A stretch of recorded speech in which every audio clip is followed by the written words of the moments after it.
নমস্কার, আমি তুলি। আপনারা শুনছেন তুলির সাহিত্য সম্ভার।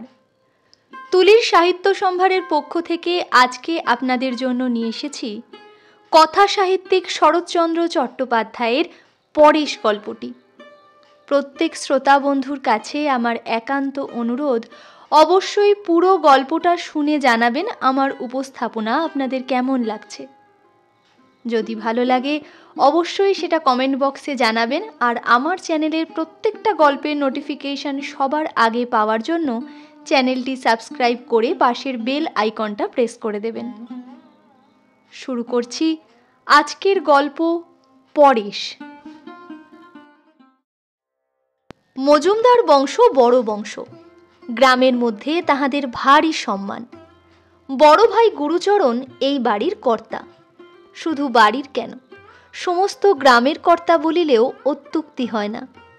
বড় লোক আরও ছিল, কিন্তু এতখানি শ্রদ্ধা ও ভক্তির পাত্র শ্রীকুঞ্জপুরে আর কেহ ছিল না। জীবনে বড় চাকরি কখনো করেন নাই।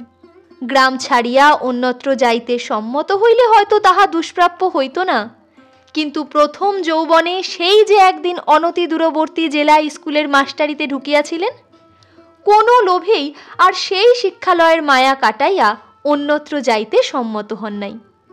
এখানে 30 টাকা বেতন 50 টাকা হইয়াছিল, এবং তাহারই অর্ধেক 25 টাকা পেনশনে বছর দিনেক হইল অবসর গ্রহণ করিয়াছেন। পৃথিবীতে আজও হয়তো টাকাটাই একমাত্র বড় পদার্থ নয়। তা না হইলে বিবাদ মিটাইতে, সালিশ নিষ্পত্তি করিতে, দলাদলির বিচার করিয়া দিতে তাহার আদেশই শ্রীকুঞ্জপুরের সর্বমান্য বস্তু হইয়া থাকিতে পারিত না। তাহার অপরিসীম স্বধর্মনিষ্ঠা, চরিত্রের দৃঢ়তা এবং অবিচলিত সাধুতার সম্মুখে সকলেই সসম্ভ্রমে মাথা নত করিত। বয়স 60-এর কাছাকাছি। কেহ চরিত্র, সাধুতা বা ধর্মের বাড়াবাড়ি করিলে 10-20 খানা গ্রামের লোক তামাশা করিয়া বলিত, ইস, এ যে একেবারে গুরুচরণ। গুরুচরণের স্ত্রী ছিল না, ছিল একমাত্র পুত্র বিমল। জগতে অদ্ভুত বলিয়া বোধ হয় সত্যকার কিছুই নাই। না হইলে এত বড় সর্বগুণান্বিত পিতার এত বড় সর্বদোষাশ্রিত পুত্র যে কি করিয়া জন্মগ্রহণ করিল, লোকে ভাবিয়া পাইত না। পুত্রের সহিত পিতার সাংসারিক বন্ধন ছিল না বলিলেই চলে, কিন্তু তাহার সকল বন্ধন গিয়া পড়িয়াছিল ভ্রাতুষ্পুত্র পরেশের উপর। হরিচরণের বড় ছেলে পরেশই যেন তাহার আপনার ছেলে। পরেশ MA পাশ করিয়া আইন পড়িতেছে। তাহাকে বর্ণ পরিচয় হইতে আরম্ভ করিয়া আজও সমস্ত পড়া তিনি পড়াইয়া আসিতেছেন। বিমল যে কিছু শিখিল না, এ দুঃখ তাহার এক পরেশ হইতে মিটিয়াছে। ছোট ভাই হরিচরণ এতদিন বিদেশে সামান্য চাকরি করিতেছিল। হঠাৎ লড়াইয়ের পর কি জানি কেমন করিয়া বড়লোক হইয়া চাকরি ছাড়িয়া বাড়ি চলিয়া আসিল। লোককে চড়া সুদে টাকা ধার দিতে লাগিল। স্ত্রীর নামে একটা বাগান খরিদ করিয়া ফেলিল, এবং আরও 2-একটা কি কাজ করিল, যাহাতে তাহার টাকার গন্ধ 5-7 খানা গ্রামের লোকের নাকে পৌঁছিতে বিলম্ব হইল না। একদিন হরিচরণ আসিয়া সবিনয়ে কহিল, দাদা, অনেক দিন ধরেই আপনাকে একটা কথা বলবো ভাবছি। গুরুচরণ কহিল, বেশ, বলো। হরিচরণ ইতস্তত করিয়া বলিল, আপনি একলা আর কত পারবেন, বয়সও হলো। গুরুচরণ কহিল, হলো বই কি, 60 চলছে। হরিচরণ কহিল, তাই বলছিলাম, আমি তো এখন বাড়িতেই রইলাম, বিষয় আশয়গুলো সব এলোমেলো হয়ে রয়েছে, একটু চিহ্নিত করে নিয়ে যদি আমি। গুরুচরণ ক্ষণকাল ছোট ভাইয়ের মুখের প্রতি চাহিয়া থাকিয়া কহিল, বিষয় আশয় আমাদের সামান্যই, আর তা এলোমেলো হয়েও নেই, কিন্তু তুমি কি পৃথক হবার প্রস্তাব করছো? হরিচরণ লজ্জায় জিভ কাটিয়া কহিল, আগে না না, যেমন আছে যেমন চলছে তেমনই সব থাকবে, শুধু যা যা আমাদের আছে একটু এমনি চিহ্ন দিয়ে নেওয়া, আর রান্না বান্নাটাও বড় ঝঞ্ঝাটের ব্যাপার, সমস্ত একই থাকবে, তবে ওই ডালটা ভাতটা আলাদা করে নিলে, বুঝলেন না? গুরুচরণ বলিলেন, বুঝেছি বই কি, বেশ, কাল থেকে তাই হবে। হরিচরণ জিজ্ঞাসা করিল, চিহ্নটা কিভাবে দেবেন স্থির করেছেন? গুরুচরণ কহিলেন, স্থির করার তো এতদিন আবশ্যক হয়নি, তবে আজ যদি হয়ে থাকে, আমরা 3 ভাই, 3 অংশ সমান ভাগ করে নিলেই হবে। হরিচরণ আশ্চর্য হইয়া বলিল, 3 অংশ কিরকম? মেজ বউ বিধবা, ছেলে বুলে নেই, তার আবার অংশ কি? 2 ভাগ হবে। গুরুচরণ মাথা নাড়িয়া বলিল, না, 3 ভাগ হবে। মেজ বৌমা আমার শ্যামাচরণের বিধবা, যতদিন বেঁচে আছেন অংশ পাবেন বই কি। হরিচরণ রুষ্ট হইল, কহিল, আইনে পেতে পারে না, শুধু খেতে পড়তে পেতে পারে। গুরুচরণ কহিলেন, সে তো পারেই, কেননা বাড়ির বউ। হরিচরণ কহিল, ধরুন কাল যদি বিক্রি করতে কিংবা বাধা দিতে চায়। গুরুচরণ বলিলেন, আইনে যদি সে অধিকার দেয় তিনি করবেন। হরিচরণ মুখ কালো করিয়া বলিল, করবেন বই কি। পরদিন হরিচরণ দড়ি লইয়া ফিতা লইয়া বাড়িময় মাপজোক করিয়া বেড়াইতে লাগিল। গুরুচরণ জিজ্ঞাসাও করিলেন না, বাধাও দিলেন না। দিন 2-3 পরে ইট কাঠ বালি চুন আসিয়া পড়িল। বাড়ির পুরনো ঝি আসিয়া খবর দিল, কাল থেকে রাজমিস্ত্রি লাগবে, ছোট বাবুর পাঁচিল পড়বে। গুরুচরণ সহাস্যে কহিলেন, সে তো দেখতেই পাচ্ছি গো, বলতে হবে কেন। দিন 5-6 পরে একদিন সন্ধ্যার পরে দ্বারের বাহিরে পদশব্দ শুনিয়া গুরুচরণ মুখ বাড়াইয়া দেখিয়া জিজ্ঞাসা করিলেন, পঞ্চুর মা? কি গা? পঞ্চুর মা বহুদিনের দাসী। সে ইঙ্গিতে দেখাইয়া বলিল, মেজ বৌমা দাঁড়িয়ে আছেন বড়বাবু। বড় বউয়ের মৃত্যুর পর হইতে বিধবা ভাতৃবধূই এ সংসারের গৃহিণী। তিনি অন্তরাল হইতে ভাসুরের সহিত কথা কহিতেন। মৃদু কণ্ঠে কহিলেন, শ্বশুরের ভিটেতে কি আমার কোনো দাবি নেই যে ছোট বউয়েরা আমাকে অহরহ গালমন্দ করছে? গুরুচরণ কহিলেন, আছে বই কি বৌমা, যেমন তাদের আছে ঠিক তেমনই তোমারও আছে।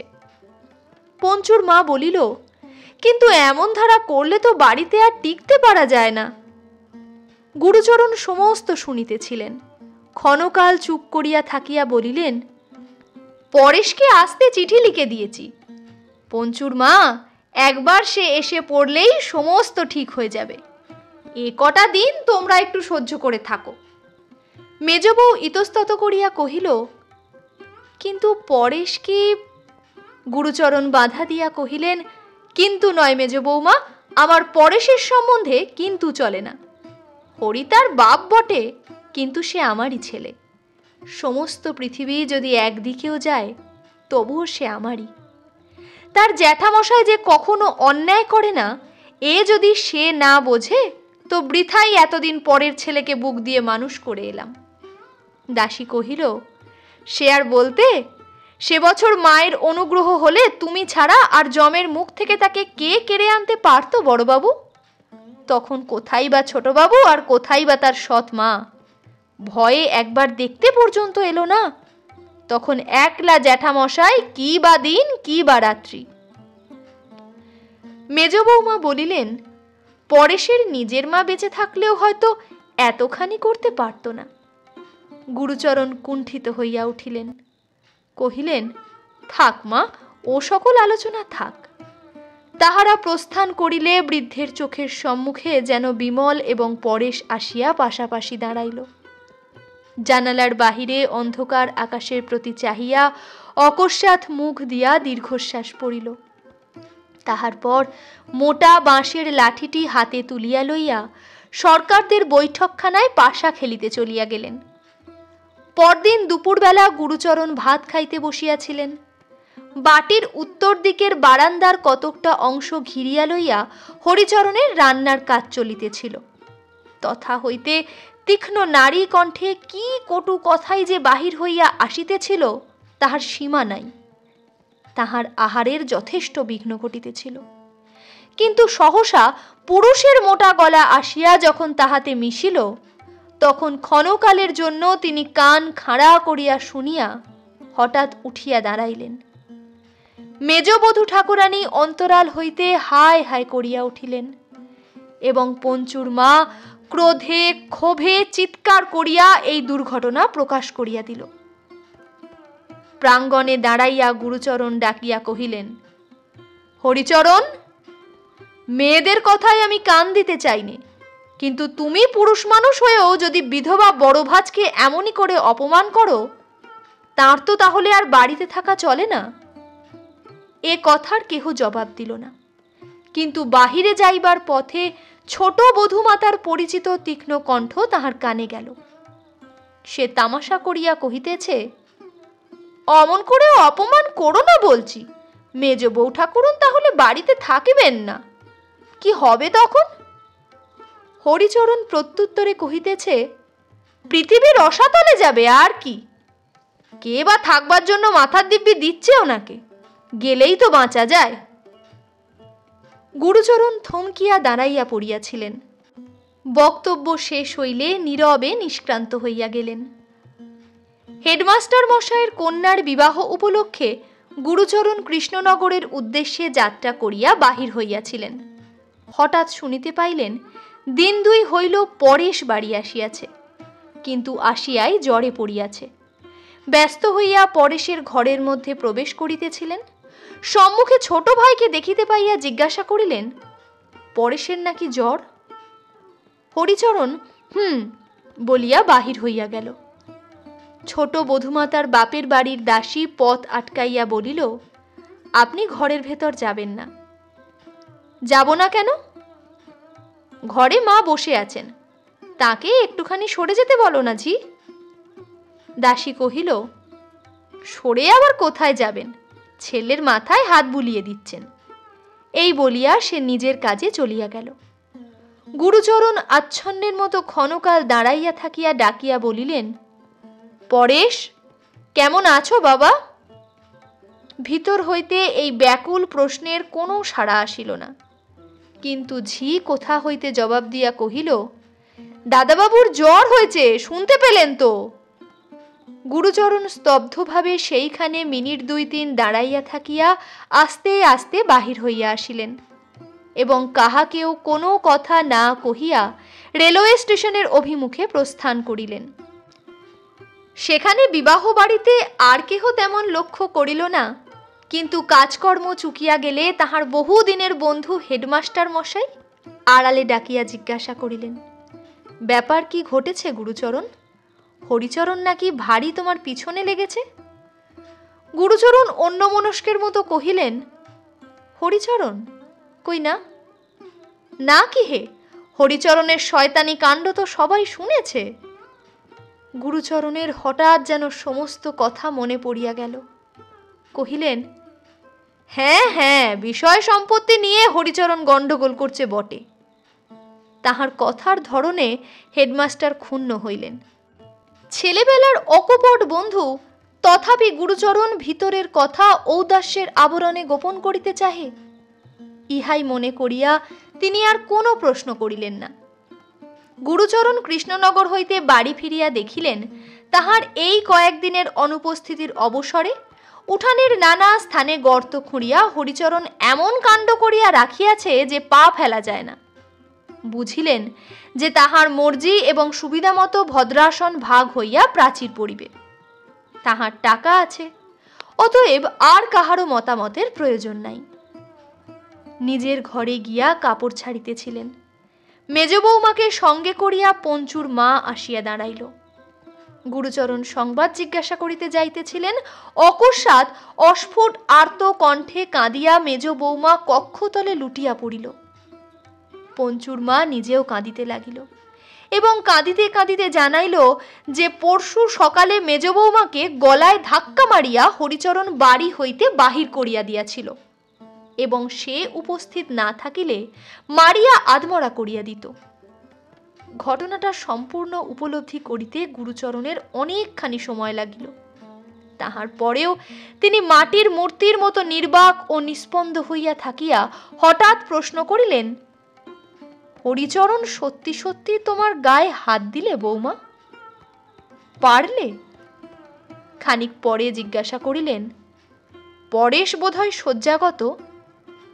পঞ্চুর মা কহিল, তার তো কিছুই হয়নি বড়বাবু, এই তো আজ সকালের গাড়িতে কলকাতা চলে গেল। হয়নি?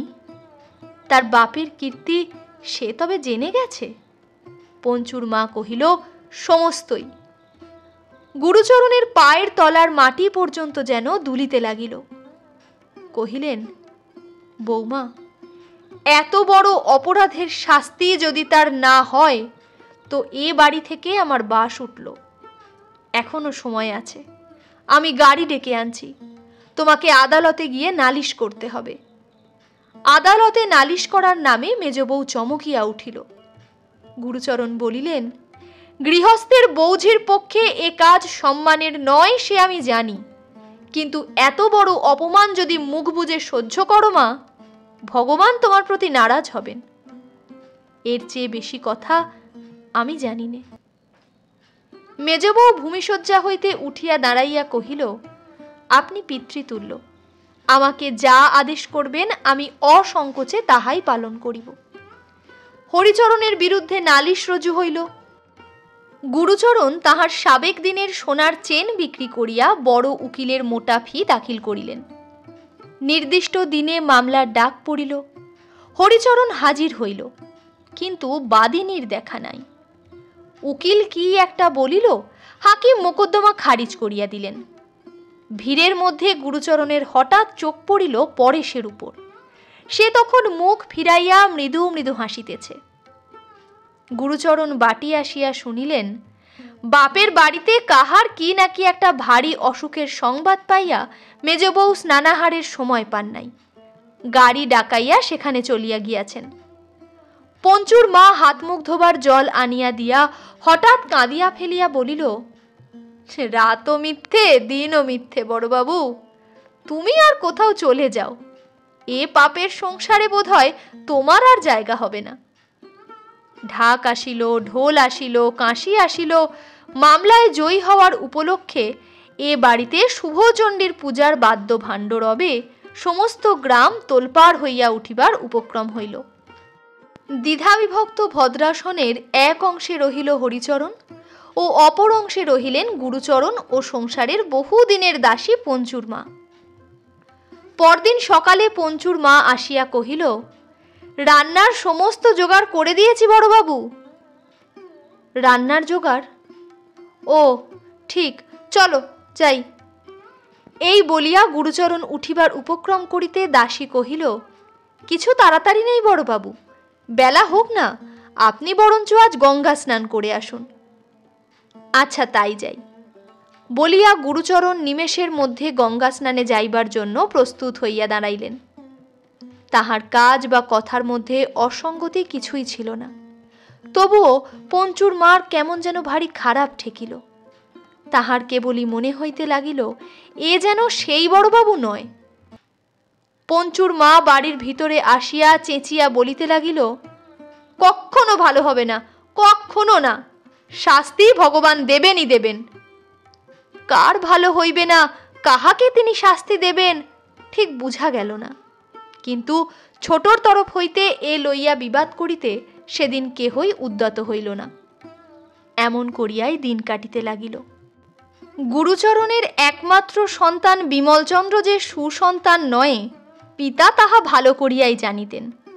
মাস কয়েক পূর্বে ঘণ্টা কয়েকের জন্য একবার সে বাড়ি আসিয়াছিল, তাহার পর আর তাহার দেখা নাই। সেবার একটা ব্যাগের মধ্যে সে গোপনে কি কতকগুলো রাখিয়া যায়। চলিয়া গেলে গুরুচরণ পরেশকে ডাকিয়া কহিয়াছিলেন, দেখ তো বাবা, কি আছে ওর মধ্যে। পরেশ পরীক্ষা করিয়া দেখিয়া বলিয়াছিল, কতকগুলো কাগজপত্র, বোধহয় দলিল টলিল হবে। জ্যাঠামশাই, এগুলো পুড়িয়ে ফেলি? গুরুচরণ বলিয়াছিলেন, যদি দরকারি দলিল হয়। পরেশ কহিয়াছিল, দরকারি তো বটেই, কিন্তু বিমলদার পক্ষে বোধহয় অদরকারি। বিপদ কাজ কি ঘরে রেখে। গুরুচরণ আপত্তি করিয়া বলিয়াছিলেন, না জেনে নষ্ট করা যায় না পরেশ, কারো সর্বনাশ হয়ে যেতে পারে। এগুলো তুই কোথাও লুকিয়ে রেখে দেগে বাবা, পরে যা হয় করা যাবে। এ ঘটনা আর তার মনে ছিল না। আজ সকালে গঙ্গা স্নান করিয়া আসিয়া রাঁধিতে যাইতেছিলেন। অকস্মাৎ সেই ব্যাগ হাতে পরেশ, হরিচরণ এবং গ্রামের কয়েকজন ভদ্র ব্যক্তি এবং পুলিশের দারোগা কনস্টেবলের দল আসিয়া উপস্থিত হইল। ঘটনাটা সংক্ষেপে এই যে বিমল ডাকাতির আসামি, সম্প্রতি ফেরার। খবরের কাগজে খবর পাইয়া পরেশ পুলিশের গোচর করিয়াছে। ব্যাগটা এতদিন তাহার কাছেই ছিল। বিমল মন্দ ছেলে, সে মদ খায়, আনুষঙ্গিক দোষও আছে। কলিকাতায় থাকিয়া কি একটা সামান্য চাকরি করিয়া সে এইসব করে, কিন্তু সে ডাকাতি করিতে পারে এ সংশয় পিতার মনের মধ্যে কখনো স্বপ্নেও উদয় হয় নাই। কিছুক্ষণ নির্নিমেষ দৃষ্টিতে পরেশের মুখের প্রতি গুরুচরণ চাহিয়া রহিলেন। তাহার পরে সেই নিষ্প্রভ অপলক দুই চক্ষের কোণ বহিয়া ঝরঝর করিয়া জল গড়াইয়া পড়িল। বলিলেন, সমস্তই সত্যি, পরেশ একটা কথাও মিছে বলেনি। দারোগা আরো গোটা 2-3 কথা জিজ্ঞাসা করিয়া তাহাকে ছুটি দিল। যাবার সময় লোকটা হঠাৎ হেঁট হইয়া গুরুচরণের পায়ের ধুলা লইয়া বলিল, আপনি বয়সে বড়, আবার ব্রাহ্মণ, আমার অপরাধ নেবেন না। এত বড় দুঃখের কাজ আমি আর কখনো করিনি। আরো মাস কয়েক পরে খবর আসিল, বিমলের 7 বৎসরের জেল হইয়াছে। আবারও ঢাক ঢোল কাঁসি সহযোগে শুভচণ্ডীর সমারোহে পুজোর আয়োজন হইতেছিল। পরেশ বাধা দিয়া কহিল, বাবা, এসব থাক। কেন? পরেশ কহিল, এ আমি সইতে পারবো না। তাহার বাবা বলিলেন, বেশ তো, সইতে না পারো আজকের দিনটা কলকাতায় বেরিয়ে এসো গে। জগন্মাতার পুজো, ধর্মে কর্মে বাধা দিও না। বলা বাহুল্য, ধর্মে কর্মে বাধা পড়িলও না।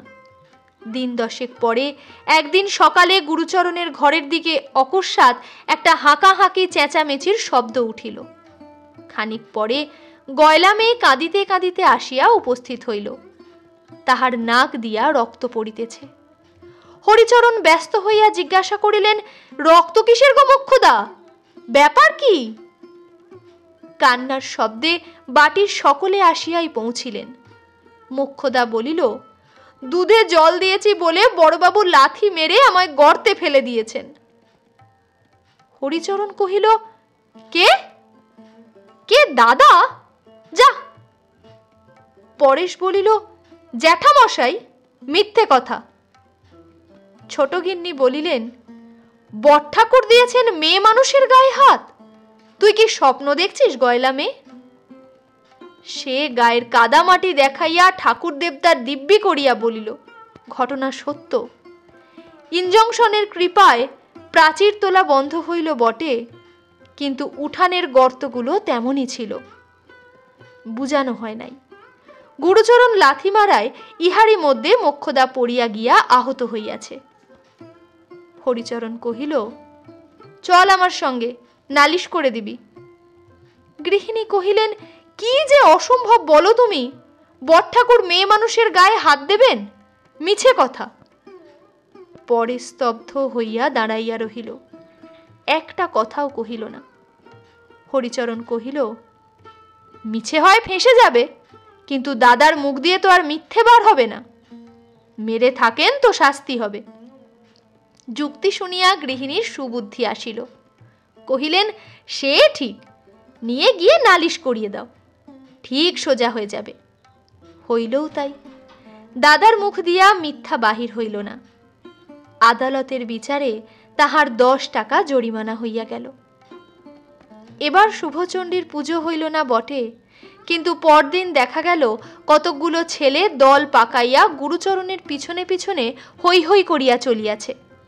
গয়লানি মারার গানও একটা ইতিমধ্যে তৈরি হইয়া গিয়াছে। রাত্রি বোধহয় তখন 8টা হইবে। হরিচরণের বৈঠকখানা গম গম করিতেছে। গ্রামের মুরব্বীরা আজকাল এইখানেই আসিতে আরম্ভ করিয়াছেন। অকস্মাৎ একজন আসিয়া বড় একটা মজার খবর দিল। কামারদের বাড়ির ছেলেরা বিশ্বকর্মা পূজা উপলক্ষে কলিকাতা হইতে জন্দই খ্যামটা আনাইয়াছে। তাহারই নাচের মজলিসে বসিয়া গুরুচরণ। হরিচরণ হাসিয়া লুটাইয়া পড়িয়া কহিল, পাগল পাগল, শোনো কথা একবার। দাদা গেছে খ্যামটার নাচ দেখতে। কোনগুলির আড্ডা থেকে আসা হচ্ছে অবিনাশ? অবিনাশ মাইরি দিব্যি করিয়া বলিল, সে স্বচক্ষে দেখিয়া আসিয়াছে। একজন ছুটিয়া চলিয়া গেল সঠিক সংবাদ আনিতে। মিনিট 10 পরে ফিরিয়া আসিয়া জানাইল, সে খবর সর্বাংশেই সত্য। আর শুধু নাচ দেখাই নয়, রুমালে বাঁধিয়া পেলা দিতেও সে এই মাত্র নিজের চোখে দেখিয়া আসিল। একটা হইচই উঠিল। কেহ বলিল, এমন যে একদিন ঘটিবে তাহা জানা ছিল। কেহ কহিল, যেদিন বিনা দোষে স্ত্রীলোকের গায়ে হাত দিয়াছে সেই দিনই সব বুঝা গেছে।